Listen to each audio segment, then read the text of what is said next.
Friends, welcome back to Shri Chandu blogs. ఈరోజు మన గార్డెన్లో పుదీనా హార్వెస్ట్ చేసుకుందాం. నేను లాస్ట్ 15 days బ్యాక్ ఒక వీడియో చూపించాను పుదీనా ఎలా ప్లాంట్ చేసుకోవాలి, ఎలా పెట్టుకోవాలి అని చెప్పేసి. చూడండి ఎంత ఫ్రెష్గా ఉందో లీవ్స్. మీరు కూడా ఇంట్లో పుదీనాని ఇలా పెంచుకోవడానికి ట్రై చేయండి.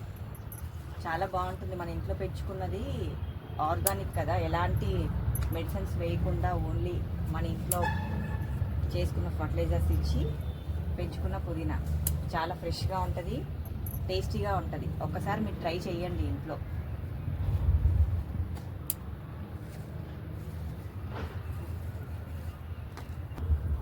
చూడండి, ఇప్పుడు నేను ఓన్లీ హాఫ్ పాట్ వరకే కట్ చేశాను. ఇంతగా వచ్చింది, ఇంకా హాఫ్ ఉంది. దీంతో మనం చట్నీ కానీ పుదీనా రైస్ కానీ, ఎంతమందికి పుదీనా జ్యూస్ తెలుసు?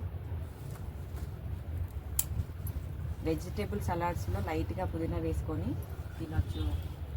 మార్నింగ్ వామ్ వాటర్ తాగే వాళ్ళైతే దాంట్లో కూడా వేసుకోవచ్చు. చూడండి ఫ్రెండ్స్ ఎంత బాగుందో ఫ్రెష్గా. ప్రతి ఒక్కరు ఇంట్లో లీఫీ వెజిటేబుల్స్ వరకైనా పెంచుకోవడానికి ట్రై చేయండి. ఆ హ్యాపీనెస్సే వేరే లెవెల్లో ఉంటుంది. నేనైతే మా గార్డెన్లో పెంచుకుంటున్నందుకు నాకు చాలా హ్యాపీగా ఉంది. మనము ఒక చిన్న పిల్లల్ని ఎలా హ్యాండిల్ చేస్తామో ప్లాంట్స్ని కూడా అలా హ్యాండిల్ చేస్తే మనకి మంచి గ్రోత్ అవుతుంది. టైంకి వాటర్ ఇవ్వడము, వాటికి పురుగు రాకుండా చూసుకోవడము ఇస్తే మంచి గ్రోతింగ్ వస్తుంది మన ప్లాంట్స్.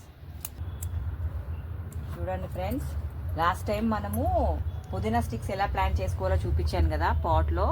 అవి ఇప్పుడు చిగురు రావడం స్టార్ట్ అయ్యింది.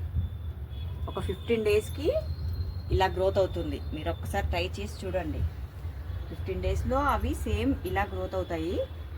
అది కటింగ్ చేసుకునే లోపల మళ్ళీ ఈ పుదీనా స్టిక్స్ మనం రూట్స్తో సహా తీయట్లేము, ఓన్లీ స్టెమ్సే కట్ చేస్తున్నాము. ఆ రూట్స్ మొత్తం మళ్ళీ చిగురిస్తాయి మనకి. చూడండి మన గార్డెన్లో వచ్చిన పుదీనా. మరిన్ని గార్డెన్ వీడియోస్ కోసం సబ్స్క్రైబ్ చేసుకోండి, లైక్ చేయండి, షేర్ చేయండి. ఎలాంటి వీడియోస్ కావాలో కామెంట్ చేయండి.